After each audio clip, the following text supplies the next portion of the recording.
Medium wave 585 kilohertz पर हम radio Pakistan Islamabad और शॉर्ट वेव 7265 किलोहर्ट्ज़ पर रेडियो तराडखल से हम आपसे मुखातिब हैं।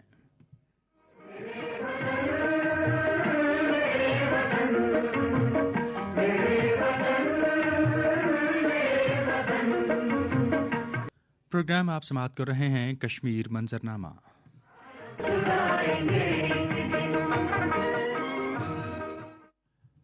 प्रोग्राम के प्रोड्यूसर हैं इनाम अहमद सोमरो।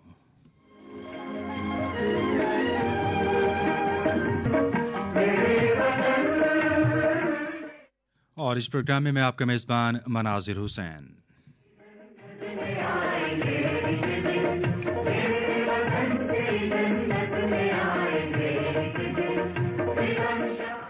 जी सामने उम्मीद करते हैं कि आप बिल्कुल ठीक ठाक होंगे, खुश खुर्रम होंगे। आज है जी 24 मार्च और सेकंड यानी कि 2 रमज़ानुल मुबारक और आज दिन है जुमातुल मुबारक का, पहला जुमा है आज रमज़ानुल मुबारक का। और आज का दिन तारीख़ी नुक्ता निगाह से किस अहमियत का हामिल है और बुनियादी तौर पर जुमा जो है इसको सैयदुल अय्याम कहा गया। और फिर माह रमज़ान की अगर हम बात करते हैं तो रमज़ान करीम में जो आने वाला जुमा है वो तो यकीनन ज़्यादा मुसर्रतों, सआदतों और बरकतों का बायस है। आप हमारे प्रोग्राम में अगर हमें कॉल करना चाहते हैं तो हमारा नंबर है जी 92069995 यानी 92069995। और इस्लामाबाद से बाहर से अगर आप हमें डायल कर रहे हैं तो आपको डायल करना होगा इस्लामाबाद का एरिया कोड 051। सो हमारा नंबर है जी 05192069995।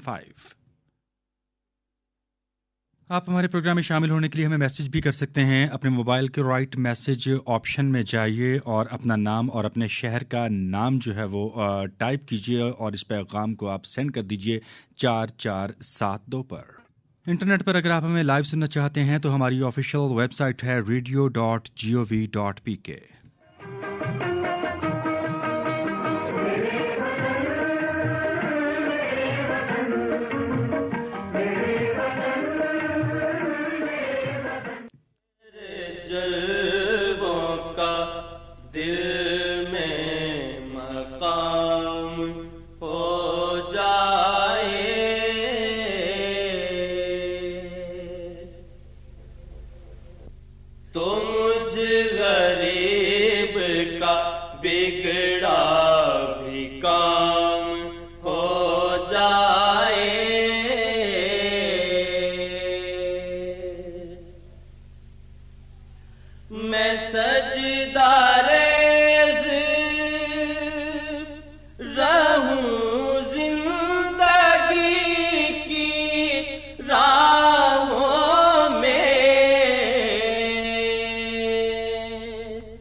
कोई सितारा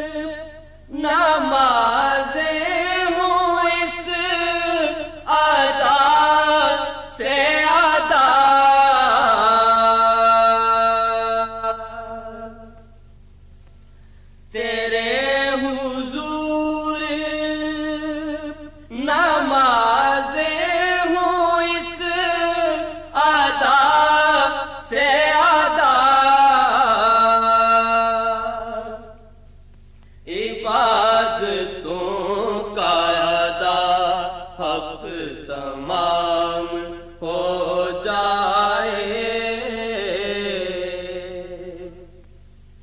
इबादतों का अदा हक तमाम हो जाए।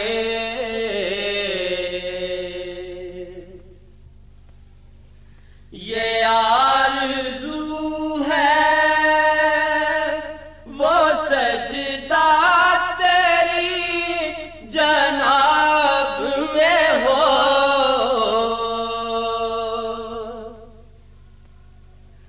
ये आरज़ू है वो सजदा तेरी जनाब में हो। मेरी जबीन वफा खुश मकाम हो जाए, मेरी जबीन वफा खुश मकाम हो जाए।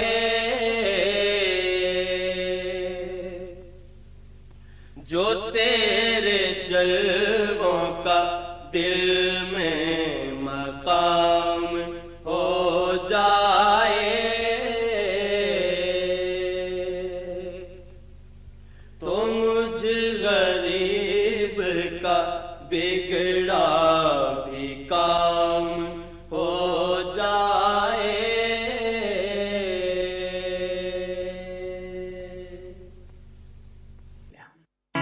देव सारी ये ना मेरी जान मिन्ना मेरी जिंदगी दे मेरी जान तू ही है।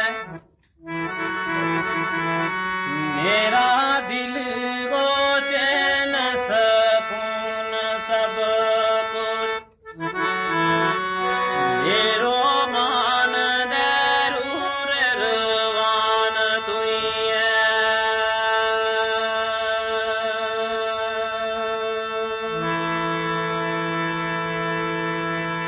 तू ही एक मेरी गाए नात सारी ये दुनिया आखरत तो है जहान तू ही है। हाय मेरो नीना कोई जग मां बाज तेरे, सब कुछ जबी दो दीन ईमान तू ही है।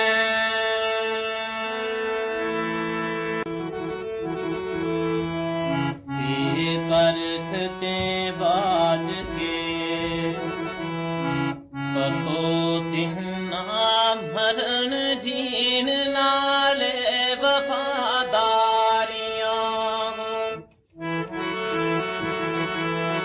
एनल आखगी अख गना खोल तकियो। आए एनल आखगी अख ना खोल तकियो। जेकर देखनो शहर व्यापारियां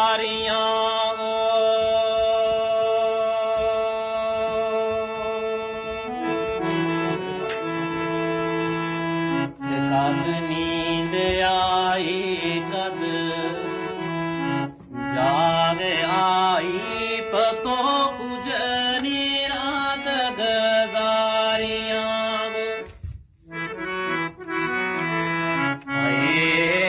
लगी आखिरी जा रात सजाद तेरी, लगी आँख सजाद जा रात तेरी। दफ्तर तके ओकार गे जारियां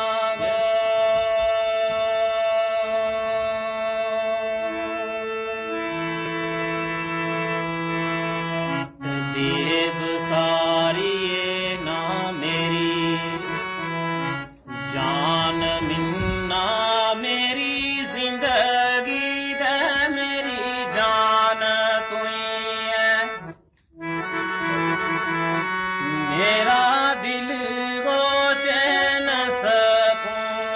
सब कुछ मेरो मान दरूर रवान तुई है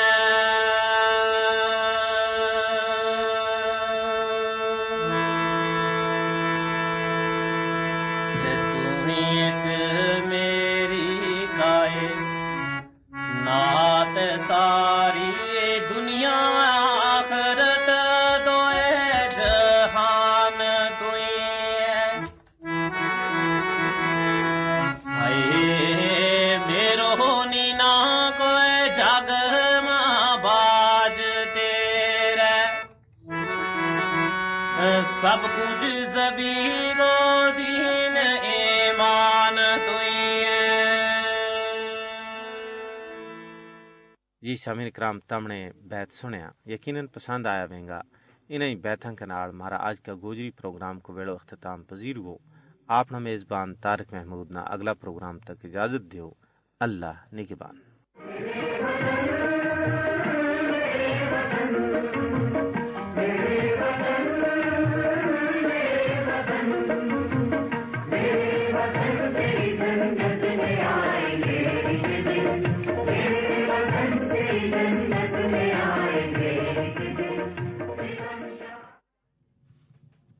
शॉर्ट वेव 7265 किलोहर्ट्ज़ और मीडियम वेव 585 किलोहर्ट्ज़ पर हम रेडियो पाकिस्तान इस्लामाबाद से आपसे मुखातिब हैं।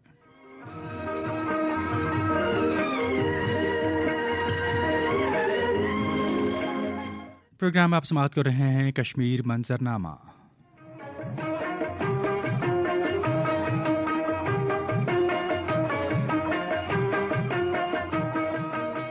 इस प्रोग्राम के प्रोड्यूसर हैं इनाम अहमद सुमरो और मैं आपका मेज़बान मनाजिर हुसैन।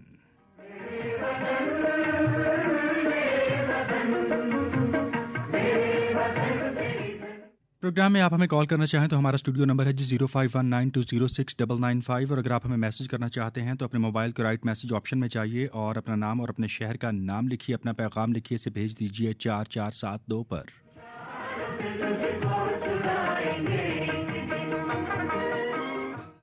और हमारी ऑफिशियल वेबसाइट है जी radio.gov.pk। आप समाअत कर सकेंगे खबरें। उसके बाद प्रोग्राम कश्मीर मंजरनामा में गुफ्तगू के सिलसिले का आगाज़ करेंगे। हमारे साथ रहिए।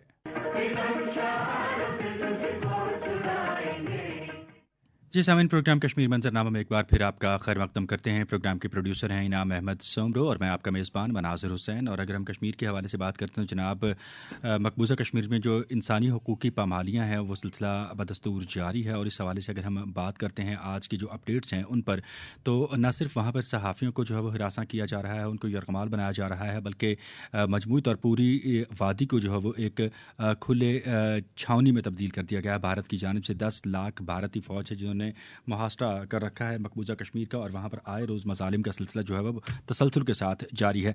इस पर ह्यूमन राइट्स वायलेशन के हवाले से जो मुख्तलिफ आलमी तंजीमें हैं उनकी रिपोर्ट्स हम देखते हैं। फिर जो अमेरिकन रिपोर्ट्स हैं, अमेरिकन मीडिया है, वो भी गाहे गाहे इस पर आवाज़ उठाता हुआ हमें नज़र आता है। और इसके अलावा जो है वो सहाफ़ियों पर तो जो पाबंदियाँ हैं, जो कदगनें लगाई गई हैं, उनको तो शायद अल्फाज में बयान करना भी कतन जो है वो नामुमकिन की हद तक मुश्किल है। तो ये सारे मसाइल हैं। बुनियादी तौर पर मसला कश्मीर एक हल तलब तस्फिया है पाकिस्तान और भारत के दरमियान, जिसे मुज़ाकरात के ज़रिए हल होना है और यही इसका एक रास्ता है। अगर खुदा न खास्ता ताकत का इस्तेमाल किया जाता है या ये ख़ित्ते में बदस्तूर इसी तरह से कश्मीरियों की ज़िंदगी अजीर्ण की जाती रही या कश्मीरियों को इसी तरह से टारगेट किया जाता रहा, वहाँ पर अगर लोगों की इज़्ज़तों से खेला जाता रहा, लोगों के मकानात मिसमार किए जाते रहे, कभी 5 अगस्त 2019 के जो इक़दाम हैं 370 और 35A की मनसूखी के हवाले से जैसे इंतहाई इक़दाम उठाए जाते रहे, और फिर उसके बाद डेमोग्राफिकल चेंजेस जो हैं, यानी कि ख़ित्ते में आबादी का तनासुब तब्दील करने की जो मज़मूम कोशिशें और ओछे हथकंडे अपनाए जा रहे हैं भारतीय हुकूमत की जानिब से, अगर हम उनकी बात करते हैं तो ये इस मसले के हल की जानिब नहीं बल्कि इस मसले के हल में पेचीदगियों में इजाफा कर रहे हैं। तो आलमी बरादरी को इस सूरत हाल का अदराक करना होगा। और ख़ास तौर पर अगर हम बात करते हैं तो मजमूई तौर पर जो अक़वाम मुत्तहिदा है उसे अपने गैर जानिबदाराना किरदार को यकीनी बनाना होगा। अगर अक़वाम मुत्तहिदा अपना गैर जानिबदाराना किरदार अश्योर करेगा और उन मामलात को देखेगा कि जब भारत ही इस मामले को जो है वह अक़वाम मुत्तहिदा लेकर आया और फिर उसके बाद ख़ुद ही अपने इस वादे से जो है वो मुकर गया और हक़ खुद इरादियत जो है वो उनको देने से इनकारी हो गया, तो ये सूरत हाल जो है है वो यकीनी तौर पर जनूबी एशिया में जो एक पायदार क़याम अमन का ख्वाब है उसके हुसूल में ये एक बड़ी रुकावट है। और अगर हम माशी मफादात की बात करते हैं, सियासी मफादात की बात करते हैं, तो ये मईशत, ये सियासत, ये लोगों का तर्ज़ ज़िंदगी, लोगों का मयार ज़िंदगी, ये तब भी बुलंद और बेहतर होता हुआ नज़र आएगा जब अमन होगा। तो अमन के क़याम के हवाले से मसला कश्मीर का हल जो है वो सामीन इंतहाई ज़रूरी है। इन्हीं मौज़ूआत पर हम गुफ्तगू के सिलसिले को आगे बढ़ाएंगे। हमें ज्वाइन किया है डॉक्टर मुनव्वर हुसैन साहब ने। डॉक्टर साहब जो हैं वो बैनुल-अक़वामी उमूर के माहिर हैं और इसके अलावा कश्मीर के हवाले से जो है वो खासी बसीरत और गहरी नज़र रखते हैं। उनके साथ हम गुफ्तगू के सिलसिले का आगाज़ करते हैं। डॉक्टर साहब अस्सलाम वालेकुम। वालेकुम अस्सलाम। सर बहुत शुक्रिया आपका कि आपने वक्त निकाला, आप हमारे प्रोग्राम में पार्टिसिपेट कर रहे हैं। सबसे पहले तो मकबूजा कश्मीर की जो ज़मीनी हक़ाइक़ हैं, बिलख़ुसूस जो है वो इंसानी हुकूक़ की जो पामालियाँ हैं, एक तो वो तसलसल के साथ होती आ रही हैं और फिर ये है कि हर गुज़रते दिन के साथ उनमें हम एक शिद्दत देखने में आ रही है हमें कि ये इंसानी हुकूक़ की पामालियाँ जो हैं वो गुज़रते दिन के साथ जो है बढ़ती चली जा रही हैं। RSS की सोच है जिसको जो है वो ये वहाँ पर नाफिज करना चाह रहे हैं। तो आप सूरत हाल को किस तरफ जाता देखना चाह रहे हैं? जबकि इंटरनेशनल मीडिया की अगर हम बात करते हैं, अमेरिकन स्टडी सेंटर्स की कुछ रिपोर्ट्स हैं, अगर हम उनकी बात करते हैं तो वहाँ पर सिर्फ इसको पॉइंट आउट किया जाता है, लेकिन वो प्रेशर बिल्ड होता हुआ नज़र नहीं आता जो भारत को राह रास्त पे लाए। पहले तो बहुत शुक्रिया आपने मदू किया अपने प्रोग्राम के अंदर। और कश्मीर एक देरीना मसला है इस खत्ते का, और मैं हमेशा ये बात कहता हूँ अगर कश्मीर का मसला रिजॉल्व नहीं होगा तो खत्ते के अंदर अमन, सलामती, खुशहाली कभी नहीं आएगी। और अगर इस खत्ते में नहीं आएगी तो इसका डोमिनो इफ़ेक्ट होगा बाकी खत्तों के अंदर भी। तो इंटरनेशनल पीस एंड सिक्योरिटी जो है वो जेपरडाइज हो जाएगी। उसकी एक मिसाल ये भी आप ले लीजिए कि दो आर्क राइवल हैं, दोनों के पास न्यूक्लियर वेपन्स हैं और कश्मीर एक देरीना मसला है दोनों ममालिक के दरमियान में। और सबसे बड़ी बात यह है कि ये एक इंसानी मसला है। और जब यूनाइटेड नेशंस वजूद में आई 1945 में, उससे पहले लीग ऑफ नेशन आई, तो वो जो जिस प्रिंसिपल के ऊपर थी वो राइट ऑफ सेल्फ डिटर्मिनेशन था। ख़ुद अमेरिका जो इस वक्त डोमिनेंट पावर है, डोमिनेंट थीम है इंटरनेशनल पॉलिटिक्स का, उसके जो फाउंडिंग फादर्स हैं उसके अंदर वो उन्होंने भी जो राइट ऑफ सेल्फ डिटर्मिनेशन है उसको प्रोमोट किया अपनी सारी ज़िंदगी के अंदर। यही वो राइट ऑफ सेल्फ डिटर्मिनेशन था जिसकी वजह से ख़ुद अमेरिकन्स ने बरतानिया की कॉलोनाइजेशन से आज़ादी हासिल की। तो अब ये मसला जो 75 सालों से फंसा हुआ है यूनाइटेड नेशंस के अंदर, अब ये सवाल उठता है इंटरनेशनल कम्युनिटी के ऊपर, ये सवाल उठता है उन पावर्स के ऊपर जो रिस्पॉन्सिबल है to maintain peace and security in the world. ये सवाल उठता है इंटरनेशनल ऑर्गेनाइजेशंस के ऊपर कि अगर कश्मीर के मसले को आप रिजॉल्व नहीं करेंगे, यके बाद दीगरे जिनका आपने हवाला दिया, चाहे वो कश्मीर मीडिया सर्विस हो या एमनेस्टी इंटरनेशनल हो या US एनुअल रिपोर्ट हो या यूनाइटेड नेशंस की ह्यूमन राइट्स काउंसिल हो, यके बाद दीगरे जो हैं वो अपनी रिपोर्ट्स दे रहे हैं कि किस किस्म की ग्रॉस लेवल के ऊपर जो ह्यूमन राइट्स वायलेशन जो हो रही हैं कश्मीर के अंदर, उसके बावजूद ये जो खामोशी है ये मुजरमाना खामोशी है और इसका डोमिनो इफेक्ट होगा। और मैं हमेशा ये बात कहता हूँ कि जो लिबरल वर्ल्ड ऑर्डर है, इस लिबरल वर्ल्ड ऑर्डर को सबसे बड़ा खतरा खुद अमेरिकन जो एलाइज हैं, स्ट्रेटेजिक एलाइज, चाहे वो इजराइल हो फलस्तीनियन केस के अंदर या फिर भारत हो इस कश्मीर के केस के अंदर, इन्होंने वर्ल्ड लिबरल ऑर्डर को नुकसान पहुंचाया है। चाइना इस वक्त कोई नुकसान नहीं पहुंचा रहा। राइट। अच्छा सर, अगर हम उस इंतहा पसंदाना सोच की बात करें कि जिसकी बुनियाद पर इन तमाम जो है वो इक़दामात को बुरुएकार लाया जा रहा है, ख़ासतौर पर मोदीज़म की अगर हम बात करते हैं, मोदी की जहनीत की अगर हम बात करते हैं, तो हम देखते हैं कि सिर्फ मकबूजा कश्मीर नहीं, भारत में अंदरूनी सतह पर भी आज़ादी की तहरीकें जो हैं वो जन्म ले रही हैं। भारत में खालिस्तान का मसला आप देख रहे हैं कि हालिया दिनों में बहुत ज़ोर शोर के साथ जो वो सामने आया और भारतीय पंजाब में तो जो है वो बाकायदा कर्फ्यू नाफिज किया गया, इंटरनेट सर्विसेज मुअत्तल की गई। अमृतपाल सिंह को जो गिरफ्तार करने के बाद के जो आफ्टर इफेक्ट्स हैं वो भी सब ने देखे हैं। इवन के राहुल गांधी तक ने तनकीद की और उन पे भी केस कर दिया गया। एक मुकदमे में भारतीय अदालत ने उनको जो है वो नाअहल भी कर दिया गया और उन तक ने मजम्मत कर दी है। तो हर साहिब बसीरत जो है या हर साहिब दानिश जो है वो मोदी के इक़दामात की मजम्मत करता हुआ नजर आता है। क्या वजह है इंटरनेशनल मीडिया उस अंदाज से उतनी मौसर रिपोर्टिंग नहीं कर रहा? अक़वाम मुत्तहिदा जैसा बड़ा इदारा जहाँ पर जिस प्लेटफॉर्म पर इस मसले को हल होना है, अपनी जिम्मेदारियां गैर जानिबदारी से अदा करने से कासिर क्यों है? डॉक्टर साहब, असल में ये सारा एक कहा जाता है ना, एक रियलिज़म के पर्सपेक्टिव से कि जो ममालिक हैं वो अपने मफादात को देखते हैं। तो अगर उस पर्सपेक्टिव से अगर आप देखें तो उनके मफादात हैं इस वक्त भारत के अंदर, भारत एक बहुत बड़ी मंडी है, फिर उनका स्ट्रेटेजिक पार्टनर है, उन्होंने कंटेन करना है राइजिंग चाइना को, जिसकी वजह से उन्होंने खामोशी अख्तियार की हुई है। मुझे याद है कि कुछ दिन पहले ऑस्ट्रेलियन एक्स प्राइम मिनिस्टर जो थे उन्होंने अपने टेलीविज़न को इंटरव्यू देते हुए ये बात कही कि आप योगो गौर के मुसलमानों के मसले को तो आप उठाते हैं, लेकिन इतने ग्रॉस लेवल के ऊपर जो ह्यूमन राइट्स वायलेशन हो रही है कश्मीर के अंदर, आप उसको इग्नोर कर रहे हैं, और ये मुजरिमाना खामोशी है। ये वेस्ट की भी मुजरिमाना खामोशी है और ये सारे ममालिक की मुजरिमाना खामोशी है। तो बुनियादी तौर पे जो मफादात हैं, अच्छा मैं इससे एग्री नहीं करता। बुनियादी तौर पे जो इंसानों की जो ह्यूमन जो सोसाइटी है, या जिसको हम कहते हैं इंग्लिश स्कूल ऑफ थॉट, वो कहते हैं सेंस ऑफ इंटरनेशनल सोसाइटी जो है उसको आप प्रमोट करें। और sense of international society promote होती है जब आप ये जो एनार्की है दुनिया के अंदर, इसको कंट्रोल करें। एनार्की को आप कंट्रोल करेंगे ऑर्डर बेस्ड इंटरनेशनल ऑर्डर के ज़रिए से। ऑर्डर बेस्ड जो इंटरनेशनल सिस्टम है वो तभी होगा जब आप जो इंटरनेशनल लॉज हैं उसकी पामाली को रोकेंगे। तो उस हवाले से अगर आप देखें, जब तक कश्मीर के अंदर इस प्रॉब्लम को आप रिजॉल्व नहीं करते, कश्मीर के मसले को प्रॉब्लम को रिजॉल्व नहीं करते, तो दुनिया के अंदर कभी भी अमन, सलामती, खुशहाली जो है वो आपको नज़र नहीं आएगी। आपने अमृतपाल सिंह की आपने बात की। ये जो खालिस्तान मूवमेंट है, ये खालिस्तान मूवमेंट आज की मूवमेंट नहीं है, खालिस्तान मूवमेंट बहुत पुरानी मूवमेंट है। और अमृतपाल सिंह ने नौजवानों के अंदर एक नई रूह फूंकी, और ये उनके इनर फीलिंग्स की है। आप कनाडा को उठा लीजिए, आप यूके को उठा लीजिए, आप ऑस्ट्रेलिया को उठा लीजिए, आप यूएस को उठा लीजिए, वहाँ पे रेफरेंडम हुआ है और जो खालिस्तान मूवमेंट के फेवर के अंदर सिखों ने वोट दिया है। और ये एक पावरफुल मूवमेंट है। और सिर्फ इसमें पाकिस्तान नहीं, इसके अलावा कनाडा भी बड़ा क्रिटिकल है इंडिया के हवाले से। मोदी साहब जब से तशरीफ़ लाए हैं पावर के अंदर, आते ही उन्होंने जिस तरह की पॉलिसीज़, एक हार्ड लाइनर जिसको हमारे पास पाकिस्तान से में कई दफ़ा हमारे लीडर्स, पॉलिटिकल लीडर्स ने कहा कि ये हिटलर की निस्बत रखते हैं, बल्कि उनसे ज़्यादा सख्त किस्म के हमें नज़र आ रहे हैं, जिस तरह से इंसानी हुकूक़ की पामाली कर रहे हैं। शेरबिन की रिपोर्ट आपके सामने है BBC की, जो इस वक्त इंडिया में चलने पर बैन की हुई है। कौन सा ऐसा ख़ित्ता है दुनिया में जहाँ पर हर 3 शहरियों के ऊपर एक सिपाही खड़ा हुआ हो? वो कश्मीर के अंदर आपको नज़र आता है। और फिर ये अगस्त 2019 से लेकर जो एक तनाज़ा था, जो यूनाइटेड नेशंस इंटरनेशनली रिकग्नाइज्ड है, वहाँ पे आप 370 और 35A को कैंसिल करके वहाँ पे अपने कत्ल गारत शुरू करें, पैलेट गन से आप उनकी आंखों को ज़ाया करें, पॉलिटिकल लीडरशिप को आप जेल के अंदर सलासा पाबंद करें। वो अभी पिछले दिनों 2022 दिसंबर में भट्ट साहब को उठाया, उसके बाद उनको 3-4 महीने के बाद उनको मार के कत्ल करके उनको घर में कुपवाड़ा में उनको फेंक के चले गए।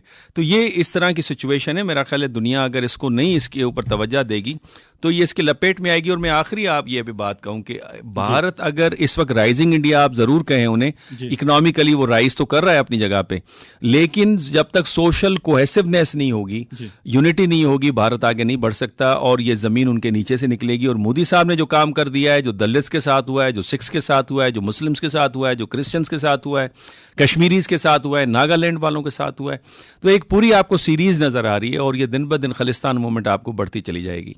राइट डॉक्टर साहब, अच्छा आपने एलेबोरेट किया है, लेकिन यहाँ पर जो स्टेक होल्डर्स हैं, अगर हम उनकी बात करते हैं तो उनका जो इस मामले को हल करने में किरदार है, ये जो एफर्ट्स हैं, उनको आप किस तरह से देखते हैं? And specially from the Pakistan side, आपके ख्याल में हम अब किस तरह से मजीद अपनी इन एफर्ट्स को या हमारी जो फॉरेन पॉलिसी है उसको according to the requirement of the current era जो है उसको अपडेट कर सकते हैं? डॉक्टर साहब, ये आपने बहुत ही इंपॉर्टेंट क्वेश्चन किया। बुनियादी तौर पे एक तो मैं ये कहता हूँ कि पाकिस्तान को रिफॉर्म्स की ज़रूरत है, social reforms, economic reforms, political reforms, तब भी आपकी फॉरेन पॉलिसी इफेक्टिव होगी। दूसरा ये कि नैरेटिव मेकिंग बड़ी इंपॉर्टेंट होती है कि आप नैरेटिव कैसे लेके चलते हैं।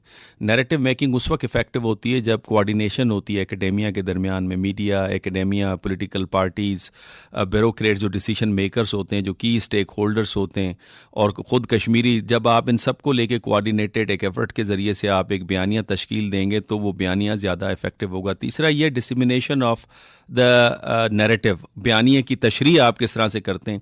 आपने ख़ुद अपने इंट्रो के अंदर बताया कि जो इंटरनेशनल मीडिया है वो इस तरफ मुतवज्जे नहीं हो रहा। उसकी बुनियादी वजह क्या है? उसकी बुनियादी वजह ये कि सेंटर्स ऑफ इंफॉर्मेशन में हमारी पहुंच नहीं है, हमारी एक्सेस नहीं है, और इंडिया की वहाँ पे एक्सेस है। अभी आपके सामने EU इन्फो लैब पकड़ी गई है जिसके अंदर ANI जो सबसे इंपॉर्टेंट न्यूज़ एजेंसी है इंडिया की, वो पाकिस्तान के ख़िलाफ़ प्रोपेगेंडा में लगी हुई है, स्पेशली माइनॉरिटीज़ के हवाले से।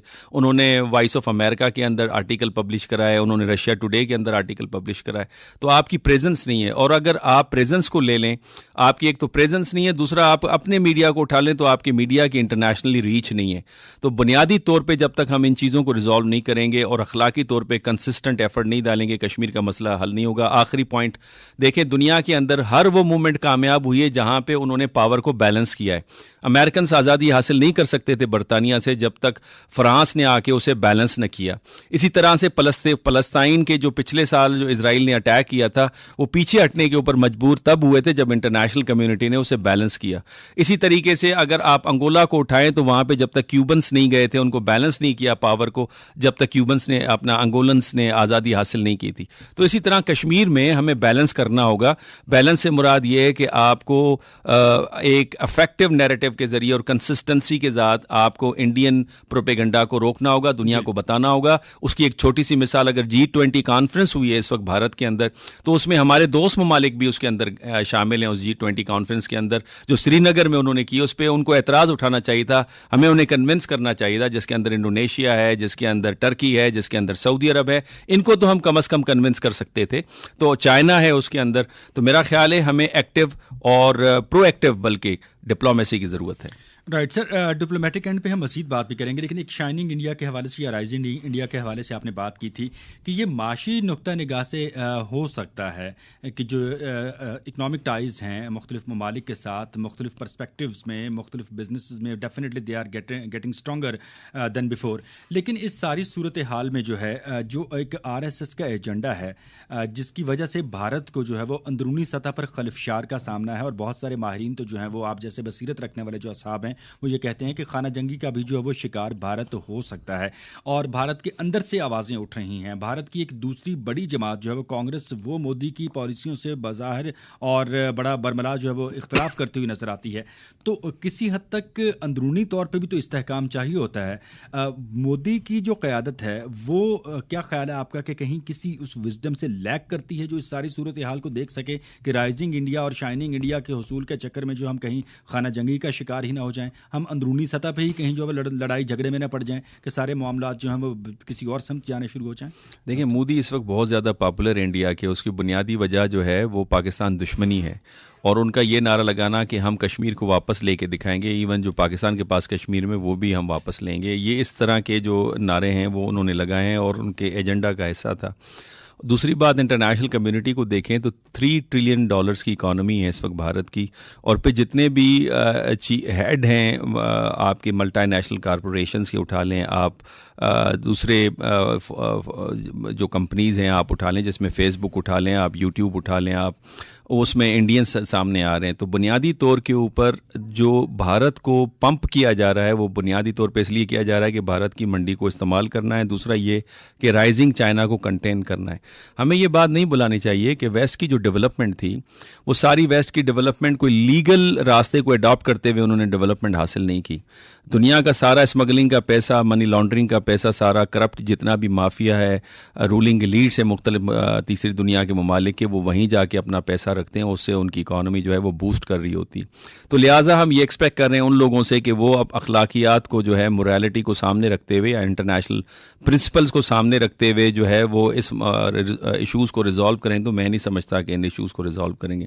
बेहतरीन तरीका ये है एक पाकिस्तान के पास कि एक एक्टिव प्रोएक्टिव किस्म की डिप्लोमेसी रखे, नंबर 1। नंबर 2, जो इंडिया की जिनके साथ इंटरडिपेंडेंस है वो इंक्लूडिंग चाइना भी है, वो सऊदी अरब भी है, UAE भी अपने बिजनेसेस उनके साथ डेवलप कर रहे हैं, टर्की भी है, इवन ईरान भी है, उनके साथ मिल के पाकिस्तान इंडिया को प्रेशराइज कर सकता है कि कश्मीर के ऊपर इस इशू को रिजॉल्व करें। राइट डॉक्टर साहब, आपने बड़ी खूबसूरत बात की है, लेकिन यहाँ पे सवाल ये पैदा होता है जो हम तकरीबन तसलसल के साथ हर प्रोग्राम में जो है वो डिस्कस करते हैं कि अगर अमन के ऊपर जो तरजीह है वो सिर्फ जियोपॉलिटिकल और जो इकनॉमिकल मफादात हैं अगर वही हैं तो फिर अमन कायम कैसे होगा? फिर क़याम अमन के हवाले से जो दुनिया के वज़ा करदा बैनुल-अक़वामी क़वानीन हैं और अक़वाम मुत्तहिदा जैसे आलमी इदारे हैं उनकी साख क्या हुई फिर? नहीं, ये तो बहुत बड़ा सवालिया निशान है इंटरनेशनल कम्युनिटी के ऊपर, यूनाइटेड नेशंस के ऊपर। यानी ये तो नहीं हो सकता 75 सालों से एक मसला है और वो आप हल न कर सकें। डारफोर का मसला फ़ौरन हल कर लें, साउथ सूडान का मसला फ़ौरन हल कर लें, बोस्निया हर्ज़ेगोविना का मसला फ़ौरन हल कर लें क्योंकि वो यूरोप के अंदर था। लेकिन आपको ये दो मसाइल नज़र नहीं आ रहे, एक फ़लस्तीन का मसला नज़र नहीं आ रहा, दूसरा कश्मीर का मसला नज़र नहीं आ रहा। हमसे भी कुछ गलतियाँ हुई हैं, लेकिन इंटरनेशनल कम्युनिटी जो है ओवरऑल वो रिस्पॉन्सिबल है। लेकिन इसका मतलब ये नहीं है कि इंटरनेशनल कम्युनिटी इस मसलों पे बात नहीं करती। ह्यूमन राइट्स के ऊपर काफ़ी सेंसिटिव है, यूरोपियन पार्लियामेंट काफ़ी सेंसिटिव है, कैनेडियंस काफ़ी क्रिटिकल हैं इस हवाले से, चाहे वो पंजाब में सिखों की हालत हो या कश्मीर के हवाले से हालत हो। मेरा ख्याल है मैंने कई दफ़ा ये बात मीडिया के ऊपर कही है कि बहुत सारे ऐसे ग्राउंड्स हैं जहाँ कॉमनैलिटी है बिटवीन कनाडा एंड पाकिस्तान, वो भी अपनी इकॉनमी को डाइवर्सिफाई करना चाहते हैं। तो मेरा ख्याल है ऐसे बहुत सारे आपके ममालिक हैं जिनको हम कन्विंस करें तो वो कश्मीर के ऊपर हम प्रेशर बिल्डअप कर सकते हैं। एक पॉइंट जो मैं यहाँ पे रेस करूँगा जो कि बड़ा इंपॉर्टेंट है, दुनिया को ये समझना होगा, खुद मोदी गवर्नमेंट को भी ये समझना होगा कि अगर political socio economic cohesiveness social cohesiveness नहीं रहती भारत के अंदर, जो कि हमें नजर आ रही है कि खराब हो रही है, पोलराइजेशन हो रही है, तो जहां पे अमन नहीं होगा तो वहां पे इकोनॉमी कब तक आगे फ्लॉरिश करेगी? इकोनॉमी तो फ्लॉरिश नहीं करेगी। डेफिनेटली। दूसरा ये कि हमें इतना भी नहीं समझना चाहिए कि इंडिया बहुत तेजी के साथ ऊपर जा रहा है। इंडियन जो मिडिल रेंज और लो रेंज जो इंडस्ट्री है वो चाइना पे डिपेंडेंट है इस वक्त। चाइनीज की पॉलिसी अगर आप देखें ना, बड़ी वाइज पॉलिसी है। गोलान के अंदर उन्होंने उनके साथ लड़ाई भी की, एक दुश्मनी भी है, पूरी दुनिया इंडिया को पंप कर रही है कि वो चाइना के खिलाफ खड़ा भी हो जाए, लेकिन चाइना $125 बिलियन की ट्रेड कर रहा है इस वक्त इंडिया के साथ। इंडियंस के लोगों ने एंटी चाइना स्लोगन्स लगाना शुरू किए, चाइनीज ने अपनी शर्ट के ऊपर वो एंटी स्लोगन्स लगा के अपने ही खिलाफ इंडियंस को बेचा। ये होती है रैशनैलिटी, ये होती है वाइज पॉलिसी। मेरा ख्याल है हमें सीखने की ज़रूरत है, चाइनीज से सीखने की ज़रूरत है, हमें इवन मोहम्मद बिन सलमान से सीखने की ज़रूरत है जिस तरह से वो अपनी इकॉनमी को डाइवर्सिफाई कर रहे हैं। तो again I would say overhauling की ज़रूरत है पूरी हमें, और हमें दोबारा इस कश्मीर की पॉलिसी को दोबारा सोचना होगा और एक नए अंदाज से, एक इफेक्टिव अंदाज से इसको लेके आगे चलना होगा। राइट। प्रोग्राम आप समाप्त कर रहे हैं जी कश्मीर मंजरनामा, और कश्मीर के मौजू पर बात हो रही है तो पेश खिदमत है कश्मीर का ये नगमा। उसके बाद डॉक्टर मुनव्वर हुसैन साहब स्टूडियो से तशरीफ रखते हैं, उनके साथ गुफ्तगू के सिलसिले को इसी मौजू पर आगे बढ़ाएंगे। आप हमारे साथ रहिए।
प्रोग्राम कश्मीर मंजरनामा में एक बार फिर आपको खुश आमदीद कहते हैं।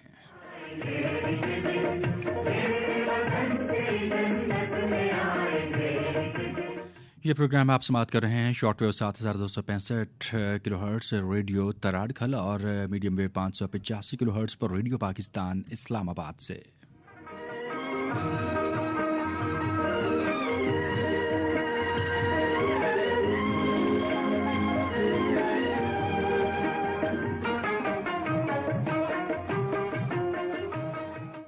प्रोग्राम के प्रोड्यूसर हैं इनाम अहमद सोमरो और मैं आपका मेज़बान मनाजिर हुसैन।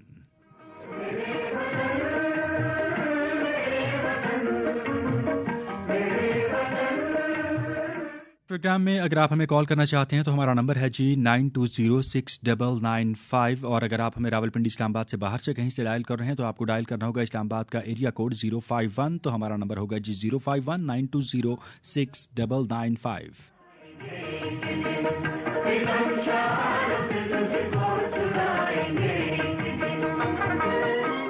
मैसेज भी कर सकते हैं जी आप हमें। हमारा नंबर है 4472। अपने मोबाइल को राइट मैसेज ऑप्शन में जाइए, नाम लिखिए, अपने शहर का नाम लिखिए, पैगाम लिखिए, इसे सेंड कर दीजिए 4472 पर। और अगर आप हमें इंटरनेट पर सुनना चाहेंगे तो हमारी ऑफिशियल वेबसाइट है radio.gov.pk।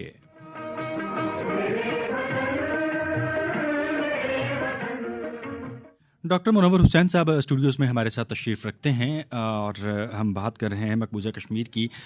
जो बसीरत रखने वाले लोग हैं, जो उमूर कश्मीर के और बैनुल-अक़वामी उमूर के माहिर हैं, और मुझ जैसा जो एक तालिब इल्म है वो भी इस राय की सपोर्ट करता हुआ नज़र आता है। और बहुत मरतबा जब हम यहाँ पे डिस्कशन करते हैं तो वहाँ हमारे पैनलिस्ट हैं वो एक राय देते हुए नज़र आते हैं कि एक तरीका ये भी है कि हमारे जो दोस्त और हलीफ ममालिक हैं हम उनको अपने मौक़िफ़ पर कायल करें मकबूजा कश्मीर के तनाज़ुर में, और इन हलीफ ममालिक के साथ मिलकर कश्मीर की आज़ादी के लिए मसला कश्मीर के हल के हवाले से एक मौसर इक़दामात उठाएं। जितने हलीफ ममालिक हमारे साथ ज़्यादा होंगे, हमारे मौक़िफ़ की तायीद करेंगे, हमारा जो मौक़िफ़ है उतना ही बेहतर और पुरअसर अंदाज में जो है वो बैनुल-अक़वामी सतह पर सुना जाएगा। ये तजवीज़ कितनी काबिल अमल है, किन ममालिक को हम टच कर सकते हैं, और हमारा जो है बुनियादी तौर पर एक स्टांस होना क्या चाहिए, इस सवाल का जवाब हम लेंगे डॉक्टर साहब। डॉक्टर साहब क्या कहेंगे इस पर आप? देखें, डिप्लोमेसी जो है इस दुनिया में हमने यही तय किया था ना दूसरी जंग अज़ीम के बाद के सारे मसाइल का हल डिप्लोमेसी के ज़रिए से हम करेंगे। और ओपन डिप्लोमेसी होगी, सीक्रेट डिप्लोमेसी नहीं होगी। यूनाइटेड नेशंस का, और उसमें यूनाइटेड नेशंस उसको फैसिलिटेट करेगी। आज आपका सऊदी अरब और चाइना के दरमियान में रिवाइवल ऑफ डिप्लोमेटिक टाइज हुआ है, डिप्लोमेसी के जरिए से हुआ है ना। चाइनीज़ ने रोल प्ले किया है एज अ मीडिएटर के तौर पे। तो इसी तरीके से कश्मीर के इशू को भी हम ले सकते हैं, लेकिन हमें प्रॉब्लम को समझनी होगी कि हमारी डिप्लोमेसी इनएफेक्टिव क्यों है या उस तरह का रिजल्ट क्यों नहीं प्रोड्यूस कर पाई। हालांकि कंसिस्टेंसी के साथ कश्मीर वाहिद इशू है। पाकिस्तान के फॉरेन पॉलिसी में अगर मैं सक्सेसेस कहूँ ना तो उसमें न्यूक्लियर वेपन की डेवलपमेंट से लेकर उसकी प्रोटेक्शन से लेकर कश्मीर इशू के ऊपर, अफगानिस्तान के इशू के ऊपर हमारे यहाँ एक कंसिस्टेंसी नज़र आ रही है और हमने इंटरनेशनल प्रेशर को नहीं लिया। लेकिन उस तरह इफेक्टिव क्यों नहीं है, उसकी बुनियादी वजह मैं आपको बताता हूँ। डिप्लोमेसी इग्नोरेंस में नहीं बनाई जाती। ये 71 वॉर के बाद सबसे बड़ा मसला ये था कि हमारी डिप्लोमेसी इफेक्टिव क्यों नहीं थी। तो जुल्फ़िकार अली भुट्टो साहब जो उस वक्त प्राइम मिनिस्टर थे, उन्होंने कहा, उनको जवाब ये मिला कि हम इग्नोरेंट हैं खित्तों के बारे में जी, उनकी पॉलिटिक्स के बारे में, उनकी तारीख के बारे में, उनके तमद्दुन के बारे में, उनकी सकाफत के बारे में, माशियात के बारे में नहीं जानते। तो लिहाजा जुल्फ़िकार अली भुट्टो साहब ने डिफरेंट सेंटर्स बनाए यूनिवर्सिटीज़ में जैसे मिसाल के तौर पे कायद-ए-आज़म यूनिवर्सिटी जिस सेंटर में मैं हूँ, America, north and south America और अफ्रीका को डील करेगा। जिस तरह से पेशावर यूनिवर्सिटी है वो सेंट्रल एशिया को डील करेगा, मिडल ईस्ट को डील करेगा पंजाब यूनिवर्सिटी, फार ईस्ट एशिया को डील करेगा जामशोरो यूनिवर्सिटी, और यूरोप को डील करेगा कराची यूनिवर्सिटी। इनका क्या मकसद था? इनका मकसद था रिसर्च करके फॉरेन ऑफिस को दें ताकि वो एक effective narrative and diplomacy and strategy तैयार करें। अब वो कोऑर्डिनेशन नहीं है। जब तक कि कोऑर्डिनेशन नहीं होगी, आप दें, भेजें, मसले इनको देखें, ये सेंटर्स किस तरह से आपको पॉलिसी सजेशंस बना के देते हैं। तो कश्मीर के ऊपर भी मैं समझता हूँ एक सेंटर की ज़रूरत है, वन। दूसरा, हमें एक्सचेंज की ज़रूरत है। हमारे कश्मीरी जो ब्रादर्स हैं उनको और कश्मीर के जो मौक़िफ़ को अच्छी तरह से जानते हैं उन लोगों को भेजा जाए मुख्तलिफ ममालिक में, उनके थिंक टैंक्स के साथ इंटरेक्शन करें, उनकी यूनिवर्सिटीज़ में, उनकी मिनिस्ट्रीज़ के साथ, उनके इंटेलेक्चुअल्स के साथ, उनको कन्विंस करें। बुक्स इस पे लिखी जानी चाहिए, कॉन्फ्रेंसेस इसके ऊपर होने चाहिए। और डिप्लोमेसी का तो देखें असूल ये है कि आप हर किसी के साथ इन टच रहते हैं। मैं एक छोटी सी आपको मिसाल दे दूं। डेमोक्रेट्स जो हैं जब पॉलिसी मेकिंग करते हैं ना, उनका पॉलिसी मेकिंग अमेरिका में बड़ा कॉम्प्लेक्स होता है। रिपब्लिकन्स का बड़ा सादा होता है। रिपब्लिकन्स को कोई कहे ये दुश्मन है, वो कहते हैं बॉम्ब करो इसको। डेमोक्रेट्स को कहते हैं ये दुश्मन है, वो कहते हैं भाई हमें जानना है कि ये दुश्मन हुआ क्यों है, इसको हम दोस्त में कैसे तब्दील कर सकते हैं। तो पूरी रिसर्च के साथ जाते हैं। लिहाजा जो आपके जिनके साथ आपके अच्छे ताल्लुकात नहीं हैं उनके साथ भी आपको करना चाहिए। मैं तो इस बात का भी कायल हूं कि आप भारत के साथ देखें, रिलेशनशिप के डिफरेंट जो हम कहते हैं कंपार्टमेंट्स होते हैं। एक कंपार्टमेंट में भारत के साथ आपकी चपकलश है, वो कश्मीर का इशू है और वो रहनी भी चाहिए, उसके ऊपर कोई कंप्रोमाइज़ नहीं है। लेकिन दूसरे कंपार्टमेंट से पीपल टू पीपल कांटेक्ट है, रिलीजियस टूरिज्म है, आपने करतारपुर खोला, उसके बाद ट्रेड है। वो करने से आपको फ़ायदा क्या होगा? आप भारत के लोगों तक आपका एक्सेस होगा, आप उनको कन्विंस कर पाएंगे कि कश्मीर के अंदर जुल्म व सितम हो रहा है, अपनी हुकूमत के ऊपर आप प्रेशर डालें। और यही टैक्टिस थी जो जॉर्ज ऑफ कैनन ने सजेस्ट दिया था उस वक्त अमेरिका को, रशिया के अंदर से आप तब्दीली लाएं, रशियन माइंडसेट को तब्दील करके। राइट।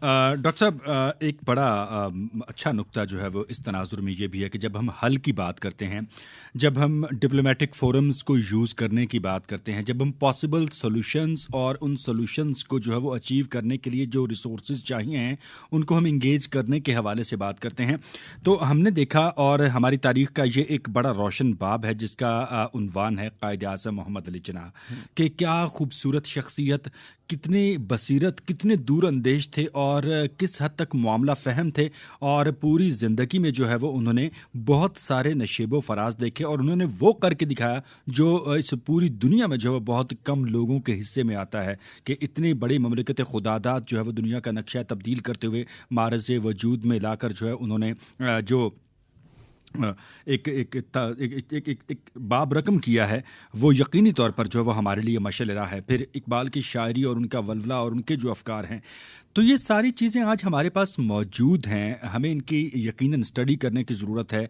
हमें इनसे इस्तेफ़ादा करने की ज़रूरत है और इन तमाम जो अप्स एंड डाउन्स हैं उसको मॉनिटर करते हुए जो है वो हमें इन देखने की ज़रूरत है कि हम मौजूदा सूरत हाल में जो है वो उस इल्म को, उन तजुर्बात को जो है वो किस हद तक जो है वो हम इम्प्लीमेंट कर सकते हैं हम अपने आप पर, और किस हद तक जो है वो हम एक बेहतर, मुनज़्ज़म, मजबूत, दौर जदीद के तकाज़ों से हम आहंग और काबिल अमल जो है वो पॉलिसी डिज़ाइन कर सकते हैं।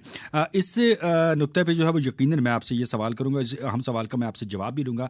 कश्मीर की चूँकि हम बात कर रहे हैं तो कश्मीर के हवाले से एक नगमा पेश खिदमत है, उसके बाद डॉक्टर मुनव्वर हुसैन साहब जो हम हमारे साथ तशरीफ़ रखते हैं, उनके साथ हम गुफ्तगू के सिलसिले को भी आगे जारी रखेंगे और इसी सवाल पर जो है वो हम उनसे जवाब भी लेंगे कि जो लीडरशिप वो थी और जो लीडरशिप आज की है, क्या चेंज है, क्या माइंडसेट है, किस जाविये से देखना, परखना, जानना, सीखना ज़रूरी है कि लीडरशिप जो है उसका मयार, उसका सोच का अंदाज़ और उसकी जो बसीरत है वो कहीं जाके बिल्कुल वैसी ना हो तो उससे कहीं करीब हो, उससे उस सोच से, उस नुक्ता नज़र से, उस फिक्र से हम आहंग हो, ताकि ये जो एक करिश्मा है, ये करिश्मा वाकई कहीं एक ऐसी शेप में, किसी ऐसी जुस्तजू में जो है वो ढलता हुआ हमें नज़र आए जो हमारे लिए फ़ायदेमंद हो, जो पाकिस्तान के लिए फ़ायदेमंद हो, जो पूरी मुस्लिम उम्मा के लिए फ़ायदेमंद हो।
जी समय नगमा आप समाअत कर रहे थे। वापस आएंगे प्रोग्राम में। डॉक्टर मुनव्वर हुसैन साहब आप हमारे साथ तशरीफ़ रखते हैं और बैनुल-अक़वामी उमूर के माहिर हैं, कश्मीर पर गहरी निगाह रखते हैं और जो बैनुल-अक़वामी सतह पर जियो पॉलिटिकल सिचुएशन है उस पर माशाल्लाह बड़ी खूबसूरत जो है वो अल्फाज का चुनाव भी रखते हैं, ग्रिप भी रखते हैं। और जब हम ऑफ एयर बैठे थे तो बात कर रहे थे कि ये ख़ुद एतमादी और ये दलाइल के साथ गुफ्तगू का जो है वो तसलसल ये तभी होता है जब हमारे पास नज़र होती है।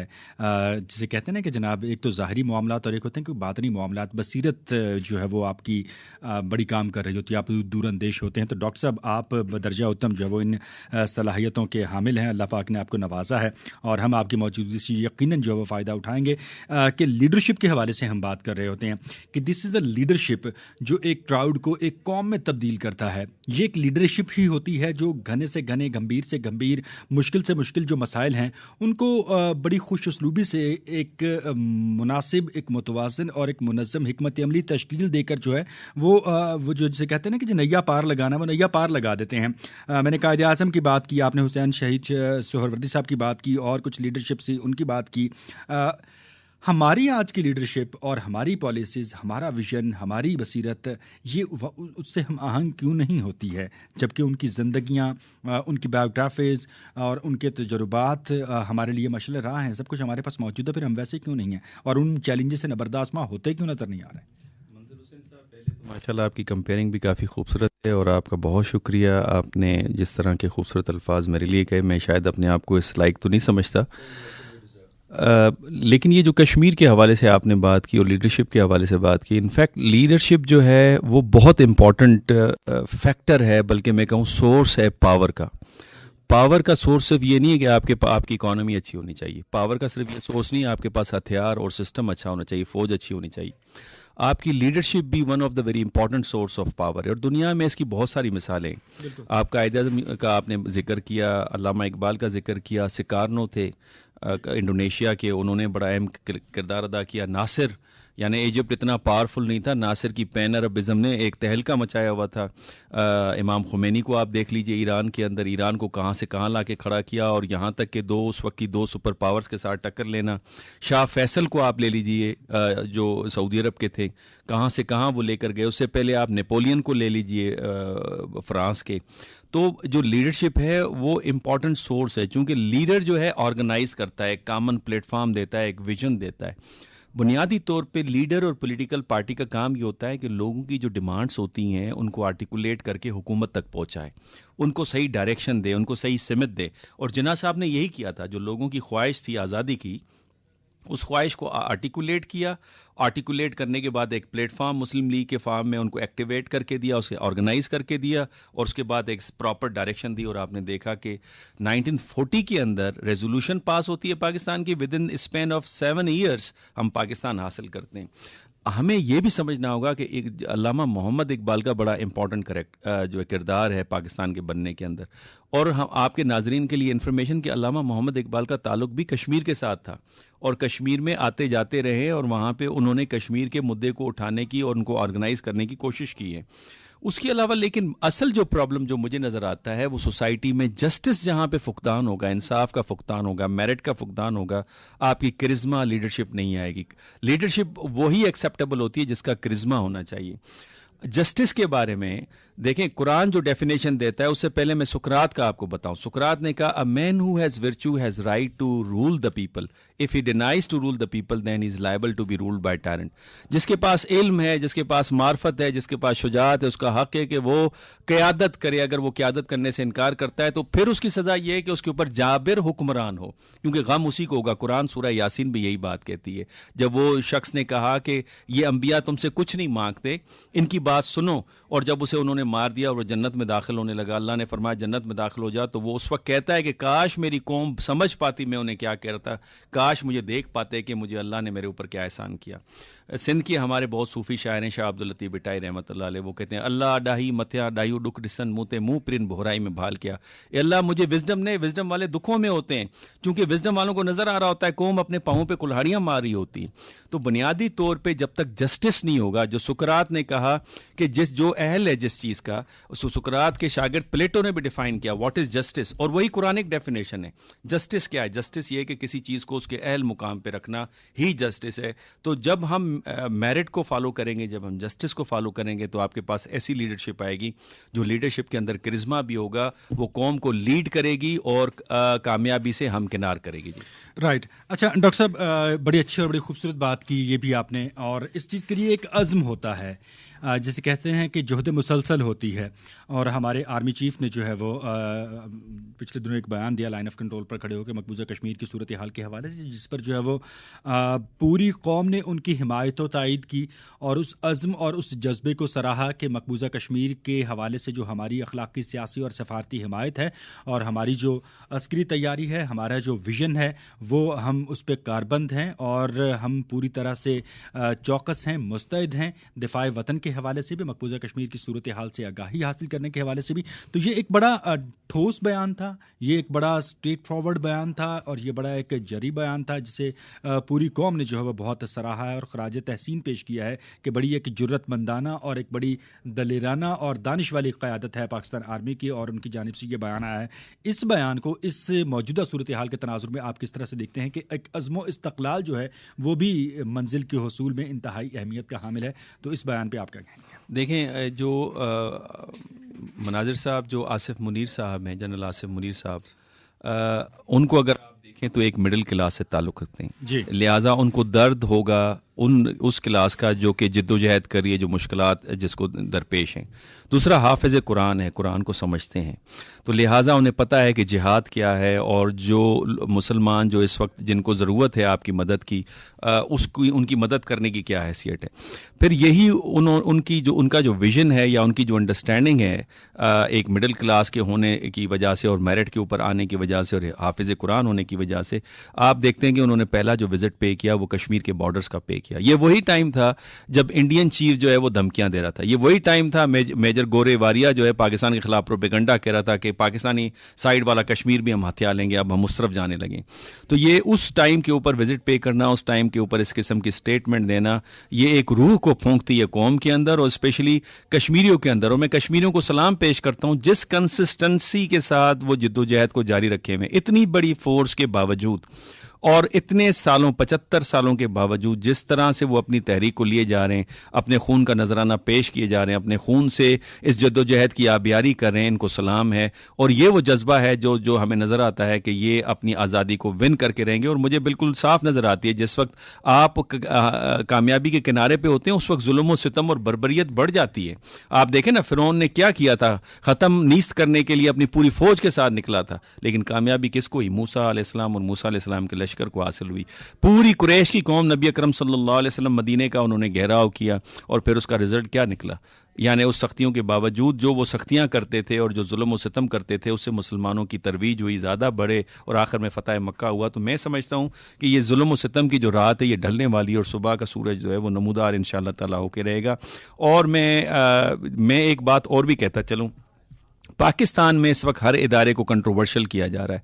मैं रिक्वेस्ट भी करना चाहता हूं कि आपका वो इदारा जो आपके दिफा का जामिन है, वो इदारा जिसने मुल्क को जोड़ के रखा हुआ है, वो इदारा जो ऑर्गेनाइज्ड है, उस इदारे को कभी भी आप कंट्रोवर्शियल न करें, अपनी हवा को न उखाड़ें। और मैं आपके इस प्रोग्राम के तवज्जुह से उन दोस्तों को भी मैसेज देना चाहता हूं जो आर्म्ड ऑफिसर आर्मी के अंदर ऑफिसर्स थे, आर्मी से फैसिलिटी ली, उसके बाद बाहर जाके इसी आर्मी के खिलाफ वो बातें कर रहे हैं, वो अपनी हवा को उखाड़े। और मैं उनसे सवाल पूछना चाहता हूं कि क्या आप अपने घर की सारी बातों को अयां करते हैं? क्या आप अपने राज अपने घर वालों को, अपने दोस्तों को सारे देते हैं? जब आप नहीं देते और अगर आप समझते भी हैं जो आप बातें कर रहे हैं सही है, तो फिर आप अपने ही घर की बातें बाहर क्यों कर रहे हैं? आप हवा को उखाड़ रहे हैं, आप दूसरों को मौका दे रहे हैं कि वो पाकिस्तान की ऐसी की तैसी फेर दें। मैं समझता हूं कि हमारी जो मजबूत फौज है वो इस कौम की मुस्तकबिल की और इसके तहफ़्फ़ुज़ का ज़ामिन है। और इंशाअल्लाह ताला जो एफर्ट्स डाली जा रही हैं कश्मीर के हवाले से, इसको अगर हम मजीद बेहतर करें और एक प्रॉपर कोऑर्डिनेशन के साथ करें तो आप देखेंगे कश्मीर के काज को हम अचीव कर लेंगे इंशाअल्लाह। बेशक जी, पाकिस्तान के बदखाहों को हर महाज पर, हर मौके पर जो है वो तारीख गवाह है कि मुंह की खाना पड़ी है। और इस पर तो वज़ीर आज़म शहबाज शरीफ साहब ने भी एक बयान दिया था कि जी पाकिस्तान के जो बदखाह हैं उनको पहले भी और आज भी जो है वो हमेशा की तरह मुंह की ही खाना पड़ेगी। और इंशाल्लाह इन लोगों के मज़मूम मकासद जो हैं वो कभी कामयाब नहीं होंगे। ये मेरा वतन अजीज़ इस्लामी जमहूरिया पाकिस्तान है जो इंशाल्लाह कायम रहने के लिए बना है। और इस पर तो कायद आज़म ने भी कह दिया था कि नो पावर कैन एंडू पाकिस्तान, कि पाकिस्तान कायम रहने के लिए बना है। और इंशाल्लाह ये मुमलिकत खुदादा ता क़यामत जो है वो कायम और दायम रहेगी, जिसके हसूल में मेरे आबा व अजदाद की कुर्बानियाँ हैं।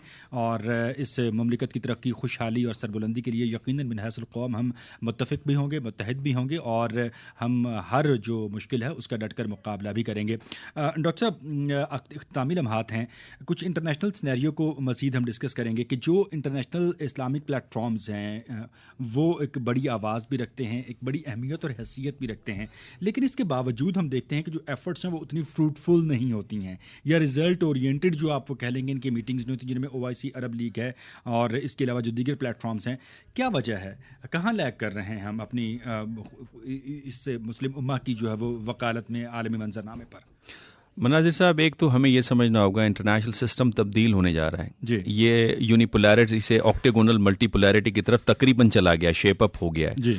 और चाइनीज़ तो नहीं चाह रहे थे ये डिक्लेयर करना, लेकिन दुनिया उसको इसी तरह से ले रही है जो उन्होंने अब इस वक्त ईरान और सऊदी अरब की डील करवाई और उसके बाद यूक्रेन के हवाले से वो पीस करवाने के जा रहे हैं।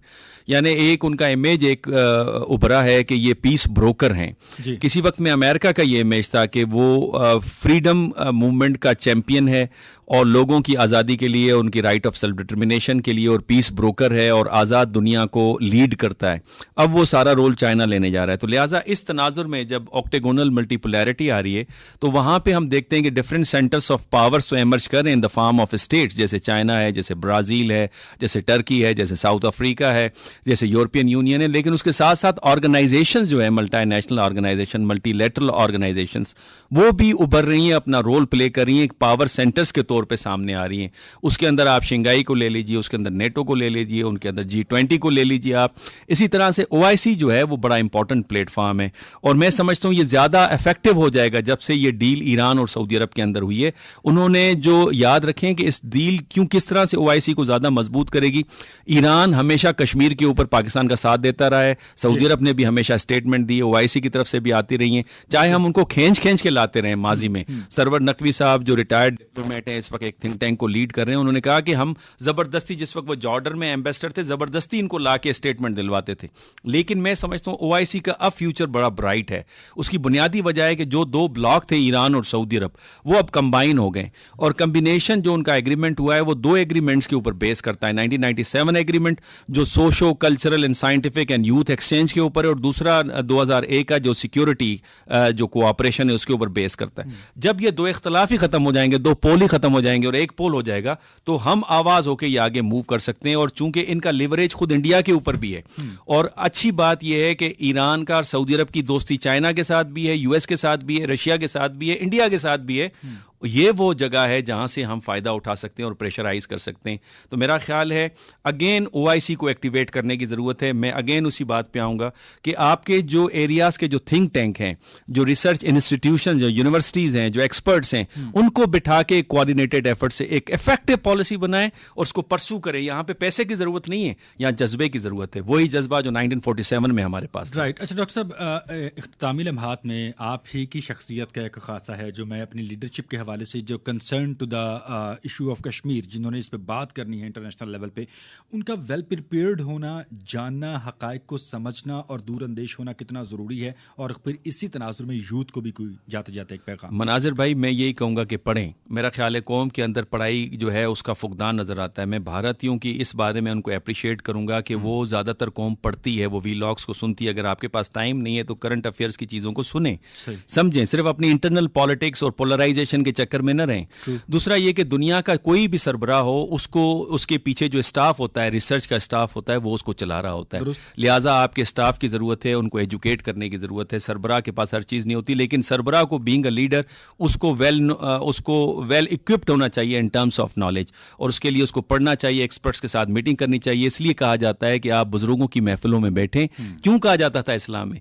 इस वजह से कि आपको उस 50-60 साल का जो तजर्बा है, उसका इल्म है, आपको लम्हे के अंदर आपको मिल जाएगा। बिल्कुल दुरुस्त, बहुत खूब, बहुत अच्छा और बड़ा जी एक नॉलेजफुल ये आज की डिस्कशन थी, हेल्दी डिबेट थी।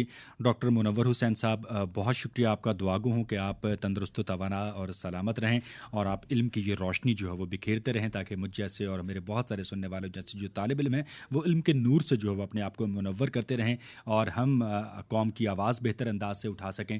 मकबूजा कश्मीर का जो मुकदमा है उसे बैनुल-अक़वामी सतह पर बेहतरीन अंदाज में जो है वो लड़ सकें और मकबूजा कश्मीर के जो बसने वाले बहन भाई हैं उनकी जो हर तरह की मदद है, वो अखलाकी है, सियासी और सफारती है, उसे भरपूर और मौसर तरीके से हम जारी और सारी रख सकें।